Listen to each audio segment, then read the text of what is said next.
Meron pong isang guro na napilitang mag-public apology dahil po sa ginawa niyang content na nag-viral na kasama pa niya yung kanyang mga estudyante na yung content ay may temang pang iinsulto or pambabastos sa presidente kay PBBM po.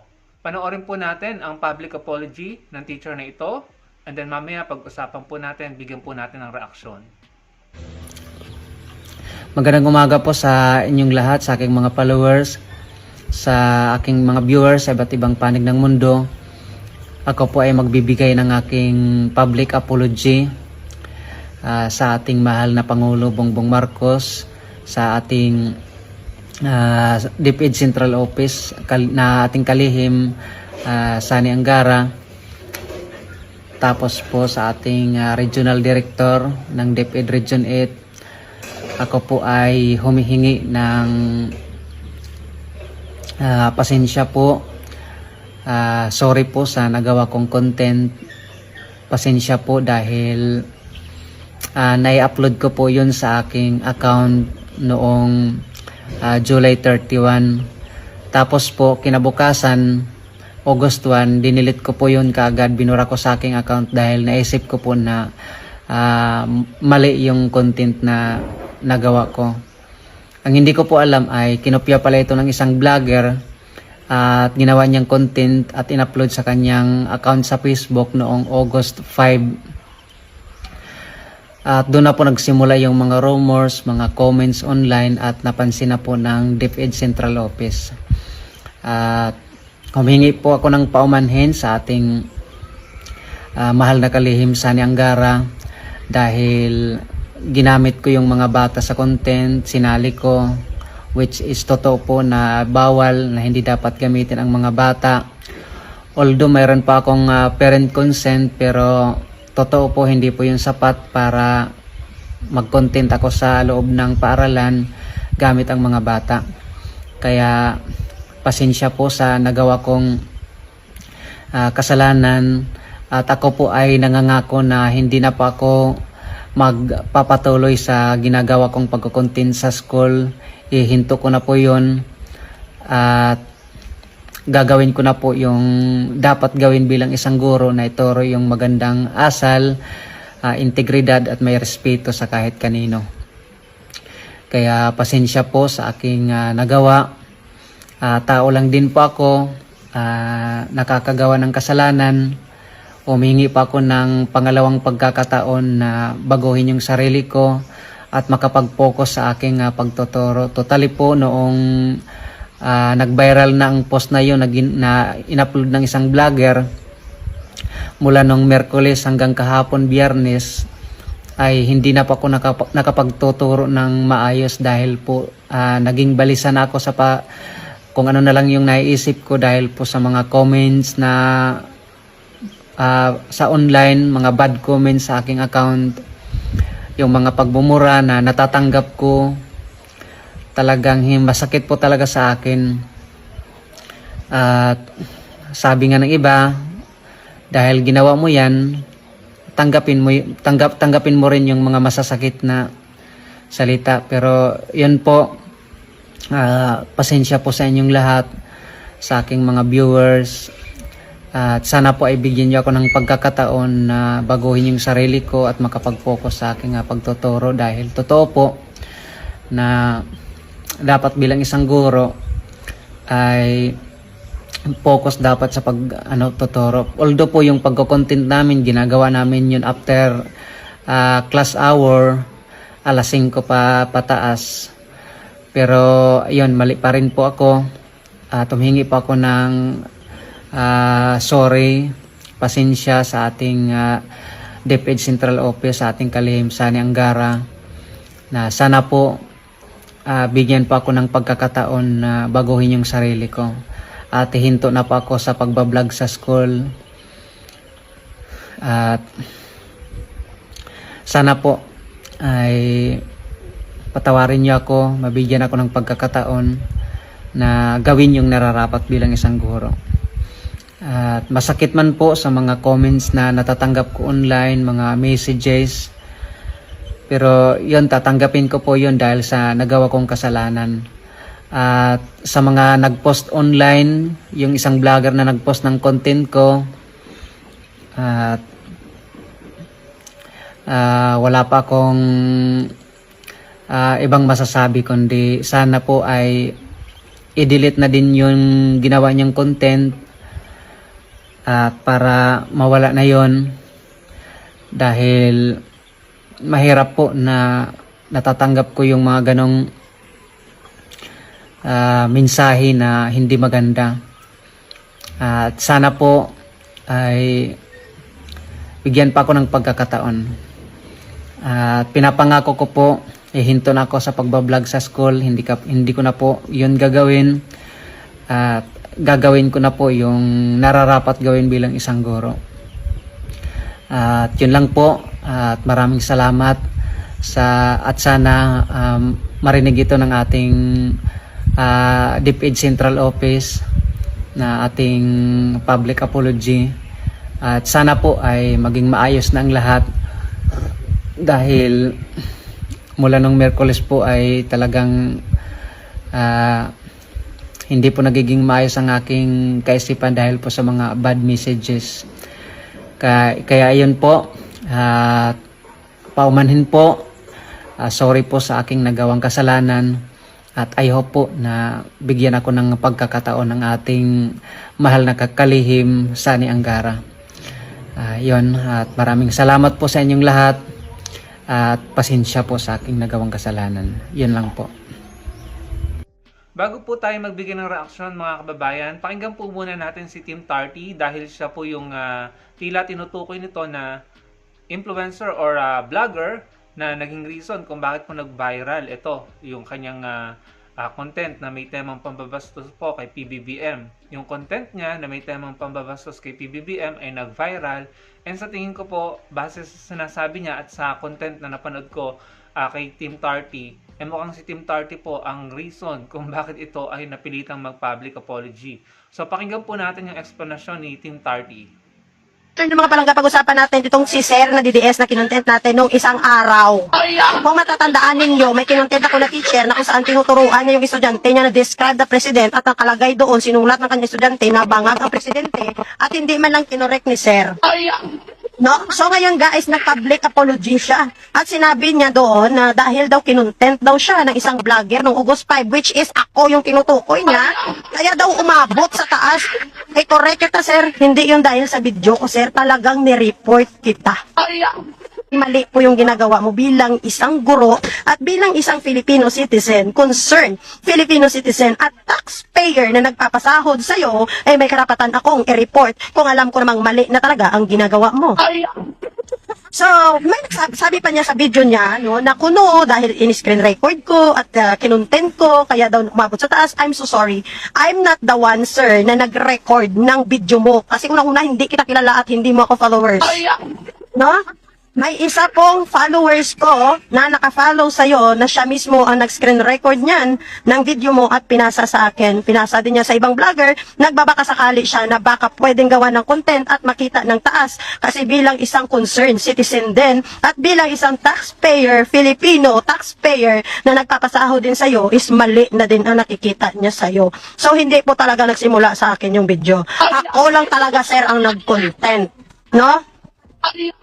So, pakinggan natin ang kanyang apology, no? Ito yung apology ni Sir. Pakinggan natin at reaction na natin ang kanyang pinagsasabi. Magandang umaga po sa inyong lahat, sa aking mga followers, sa aking mga viewers sa iba't ibang panig ng mundo.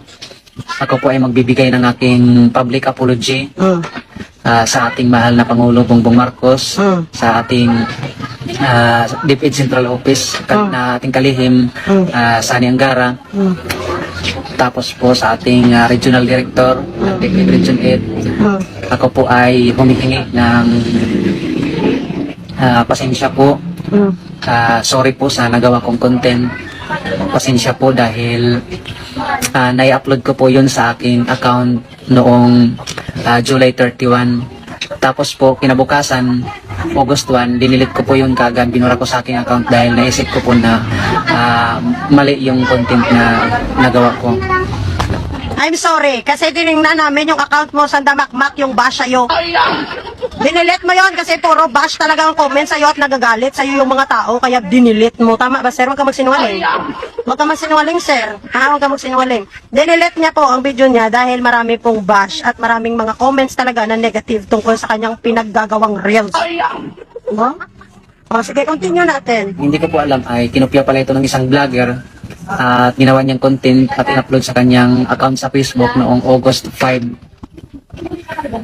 Ako yung tinutukoy niya na nag-upload kasi may isa pong concerned citizen, Filipino citizen, na isang followers ko at followers din niya ang nag-screen record yun at pinasa sa akin.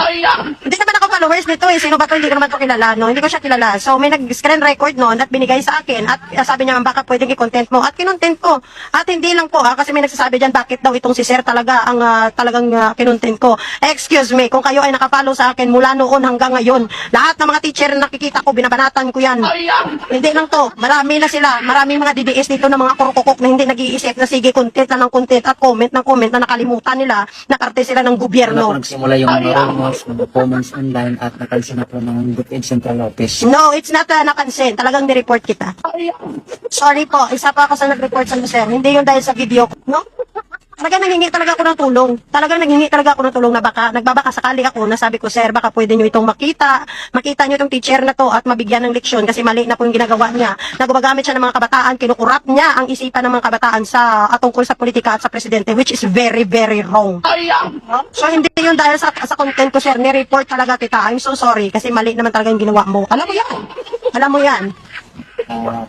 Humingi po ako ng paumanhin sa ating mahal na kalihim Sani Angara dahil ginamit ko yung mga bata sa content, sinali ko, which is totoo po na bawal, na hindi dapat gamitin ang mga bata. Correct. Although mayroon pa akong parent consent, pero totoo po hindi po yung sapat para mag-content ako sa loob ng paaralan. Alam mo, sir, wala namang mali sana sa content. Wala talagang mali dyan. Ang mali lang, sir, is kinukurap mo yung utak ng mga bata. Kinukurap mo, tinataniman mo ng hindi maganda ang utak ng mga kabataan. No? Lalong-lalo na pagdating sa ating gobyerno at sa ating presidente. Na imbes ikaw sana ang mag-correct sa kanila, ikaw pa itong natuwa sa kanilang pinagsasabi. No? Doon ka nagkamali, sir. Wala kaming problema sa content. Marami pong mga teacher ang gumagawa ng reels, content tungkol sa mga bata. Kami nga natutuwa kami makita sila, nagpapasaya sila, namimigay sila sa mga bata. Natutuwa kami. Ang mali lang, sir, ang hindi lang maganda dito, at ang mali lang dito is kinukurap mo yung utak at isipan ng mga kabataan. Yun yung mali doon, sir. Alam mo yun, di ba? Mismo ikaw admitted ka naman na mali talaga yung ginawa mo, di ba? Gamit ang mga bata. Kaya, pasensya po sa nagawa kong kasalanan. At ako po ay nangangako na hindi na po ako magpapatuloy sa ginagawa kong pagkukontin sa school. Ihinto ko na po yun. At gagawin ko na po yung dapat gawin bilang isang guro na ituro yung magandang asal, Correct. integridad at may respeto sa kahit kanino. Correct. Kasi bilang isang teacher, pangalawa kang magulang ng mga kabataan. No? Alam natin yan. Alam natin, di ba sinasabi natin lagi, na ang mga teacher natin is yung pangalawang magulang natin at ang paaralan, ang pangalawa nating tahanan. So tama yan. Turuan mo ng good manners and right conduct yung mga student mo at huwag mo silang isali sa politika, sa kulay mo. Kung kurukuko ka lang. Huwag mong kinukurap yung mga isipan ng kabataan. Dapat lang tagapin. Sa Dapat mga lang. nag-post online, yung isang vlogger na nag-post ng content ko, Ano? wala pa akong ibang masasabi kundi sana po ay i-delete na din yung ginawa niyang content para mawala na yun. Pwede mo rin ba i-delete sa isipan ng mga kabataan, sa mga estudyante mo, ang ginawa mo? Pwede mo bang gawin, sir? Yung tinatak mo sa isipan nila na pinagtawanan nyo sa loob ng classroom nyo na sinulat nyo doon na ang presidente ay bangag, pwede mo bang i-delete din, sir? Pwede ba i-delete mo din yun? I-delete ko ang post ko na to kung i-correct mo ang ginawa mong content sa harapan mismo ng mga estudyante mo. Dali lang sa'yo sabihin na i-delete ko ang video ko. Pwede, salita ka sa harap ng estudyante mo at ipaliwanag mo sa kanila lahat na mali ang ginawa mo. Na mali ang ginawa nila. Yun ang gusto ko, sir. Pwede mo bang gawin yun? Gawin mo. Yun lang. Kung gusto mo talaga i-delete ko. Mga teacher natin is yung pangalawang magulang natin at ang paaralan, ang pangalawa nating tahanan. So tama yan. Turuan mo ng good manners and right conduct yung mga student mo at huwag mo silang isali sa politika, sa kulay mo. Kung kurukuko ka lang. Huwag mong kinukurap yung mga isipan ng kabataan. Kaya pasensya po sa aking nagawa. Tao lang din po ako.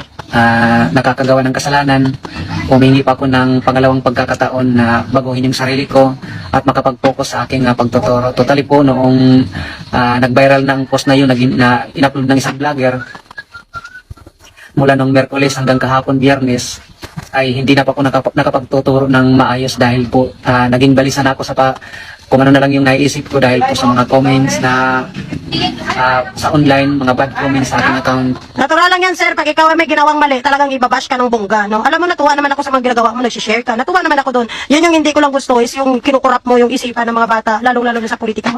Wag ko natin idadama yung mga bata sa politika, sir. No? Wag natin dinadama. Yun yung pinakamali mo doon. At imbes turuan mo sila ng mga asal, mas pinakita mo doon na ang ugali ng mga DDS. No? Alam mo, sir, siguro, totoo lang, makita siguro ng mga DDS yung post mo na yun, natuwa sila at ginawan ka pa ng content na sila ay masayang-masaya dahil tinuturuan mo ng masama yung mga estudyante mo. Totoo lang, sir. No, sa totoo lang. So, continue natin. Yung mga pagmumura na natatanggap ko, talagang masakit po talaga sa akin. Mm. Sabi nga ng iba, dahil ginawa mo yan, tanggapin mo rin yung mga masasakit na salita. Pero yan po, pasensya po sa inyong lahat, sa aking mga viewers. Sana po ay bigyan niyo ako ng pagkakataon na baguhin yung sarili ko at makapag-focus sa aking pagtuturo dahil totoo po, Yun, sir, mag-focus ka lang sa pagtuturo mo. O di kaya mag-vlog ka ng iba, no? Iba, kasi marami namang pwedeng i-vlog, eh, no? Huwag mo nang dinadama yung mga bata sa politika, no? Huwag mo nang ikurap yung isipan nila, no? Kung ikaw ay kurukukok, sir, kurukukok ka lang. Huwag mo na pong dinadama yung mga kabataan. Yun po yung mali mo doon.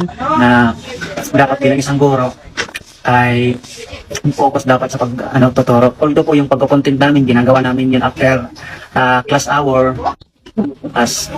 Pero yan, pati po ako, tumingi pa ako ng sorry, pasensya sa ating Defense Central Office, sa ating kalihim sa Niangara.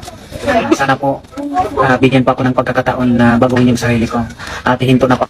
Alam mo, no, lahat naman tayo pwede tayong magbago, eh. Lahat naman pwede namang magbigyan ng second chance, no. Itong ginawa nating pagre-report sa teacher na to is gusto lang natin, no, na mamulat sa katotohanan lahat ng mga kawani or empleyado ng gobyerno na maging profesional po kayo, no. At huwag niyong dinadamay at kinukurap ang mga utak ng mga kabataan. Yun lang po yung gusto namin, sir. Wala kami pakera mag-vlog-vlog ka dyan, gumawa ka ng vlog. Pag gusto ka magtambling-tambling ka dyan, anong gawin mo. Wala namang problema doon. Ang mali lang talaga, sir, is yung ginamit mo yung bata sa politika mo, no. So, continue. Sa pag-vlog sa school.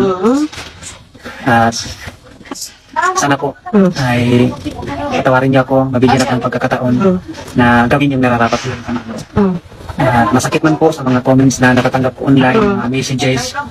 Pero alam mo, sir, mas masakit din po ang ginawa mo, no, sa presidente natin. Masakit din po sa aming mga mamamayang Pilipino na nagpapasahod sa'yo, na imbis turuan mo ng magandang asal, ng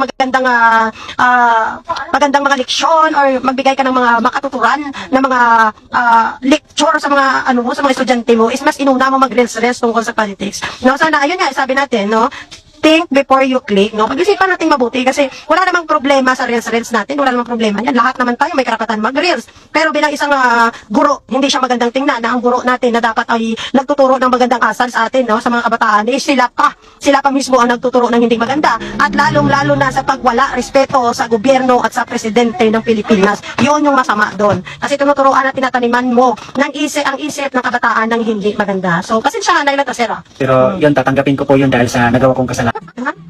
Hindi mo magbubura sa isipan ng mga estudyante. Ang ginawa nyo, pinagtawanan nyo yung presidente, ginawa mo yun. Ginawa ng mga students mo yun. Mas yun ang gawin mo. Kung gusto mong iburahin ko, gawin mo yung sinasabi ko sa'yo. Dahil mahirap po na natatanggap ko yung mga ganong mensahe na hindi maganda. At sana po ay bigyan pa ako ng pagkakataon. Pinapangako ko po, hihinto na ako sa pag-vlog sa school, hindi ko na po yun gagawin. Okay, ulit-ulit yung sinabi ni sir. Pero ito yung masasabi ko sa'yo, sir, no? Kasi gusto mo iburahin ko yung video ko. Ito lang po yung masasabi ko sa'yo. Please po, sa harap mismo ng mga estudyante mo, pakiliwanag po sa kanila, mag-apologize ka sa kanila dahil sa pangkukurap mo sa isipan nila at sa pagsalita ng hindi maganda ng mga kaklase nila. Yon. Ayusin mo yung ginawa mo sa harapan ng mga estudyante mo at sabihin mo sa mga estudyante mo na mali ang ginawa nila at mali ang ginawa mo. Oh, yun lang po, sir. Yun lang po yung ano ko sa'yo. Yun lang po pwedeng paraan para i-delete ko yung video na yun kung gusto mo talaga. Yun lang po. So yun mga kababayan, napakinggan nyo po ang dalawang panig. Yung side nung teacher na nag-viral na gumawa ng content na may pambabastos kay PBBM at yung side po ni Team Tarty. Ito lang po yung reaction ko dyan mga kababayan. Ang dami po nating teacher, hindi lang teacher pati police, sundalo na parang mga immature na gumagawa ng content at puro kalokohan sa social media. Hindi ko po nilalahat ha, yung iba lang po.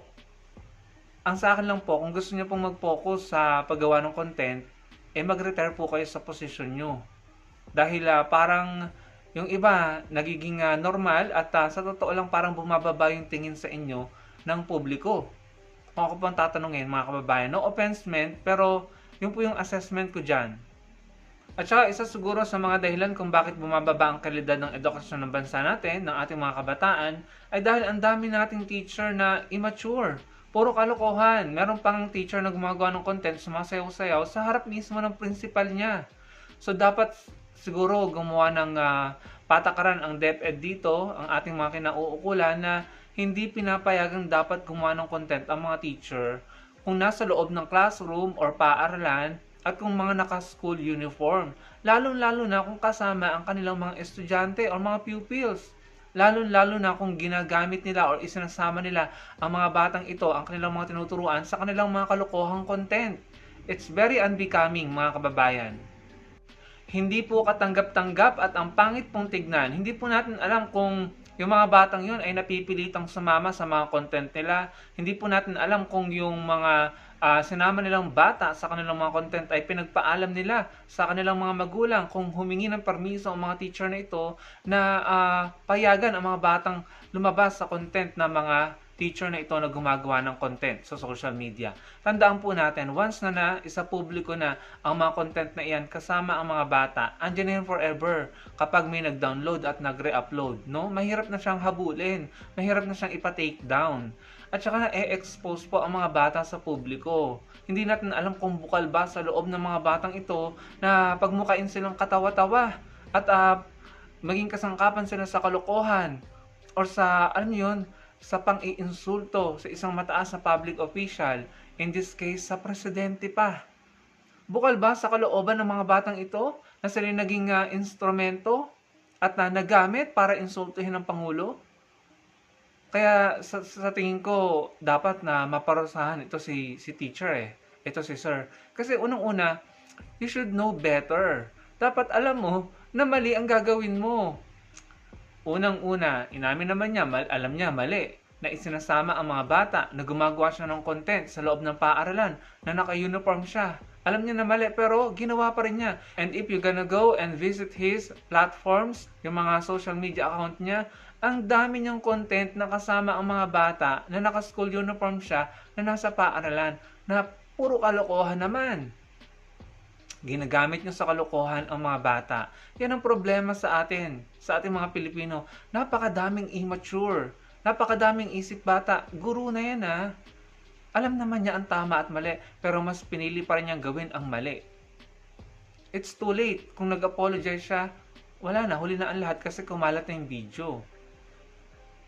So, ayan po ang masakit na katotohanan sa ating mga Pilipino. Ang daming immature, ang daming isip bata, alam na mali gagawin pa rin. Ewan ko ba, paano tayo uunlad kung ganyan tayo? Naturingang teacher ka po, sir. Hindi man lang hinide ang mga muka ng mga batang ito. Sa mga content niya, kung titignan nyo, ang daming content na kitang-kita ang mukha ng mga bata na kasama sa content na puro kalokohan naman. Okay lang sana, alam mo, okay yung teacher na gumagawa ng content na feeding siya, nagpapas-school feeding. Pero kung akong tatanungin, okay yan, pero sana mas okay kung naka-hide yung mga mukha ng mga bata. No? And again, ang dami pong gumagawa ng content na teacher.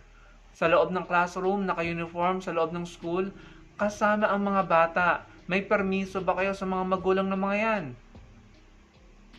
Huwag na po tayong maglokohan dito. Pinagkakakitaan nyo ang mga content. Kumikita kayo dyan. Ginagamit nyo ang mga bata sa kalokohan.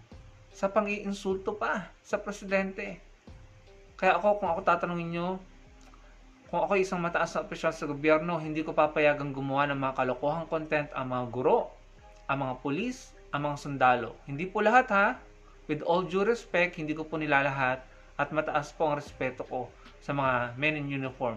Pero may mga men in uniform na naging reason kung bakit bumababa ang tingin ng publiko at ang respeto ng publiko sa kanila dahil may mga pasaway, may mga immature, may mga isip bata, may mga gumagawa ng content na disgusting, unbecoming, at talaga namang hindi dapat gawin. Kung mas malaki ang kinikita nyo sa paggawa ng content, mag-focus na lang kayo doon, magbitiw kayo sa posisyon nyo or sa trabaho nyo bilang opisyal ng gobyerno.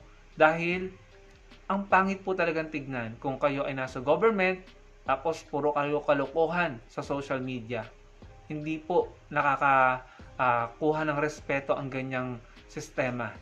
Mawawalan po ng respeto ang mga guro, mga sundalo at mga pulis mula sa publiko kung kayo ay puro kalokohan sa social media. Pati yung matitino at magagaling na mga guro, pulis at sundalo nadadamay dahil sa mga kasamahan nila na puro kalokohan. Yun lamang po, isang lamang pong paalala mga kababayan. Sana po ay wala akong na-offend. Salamat po sa panonood.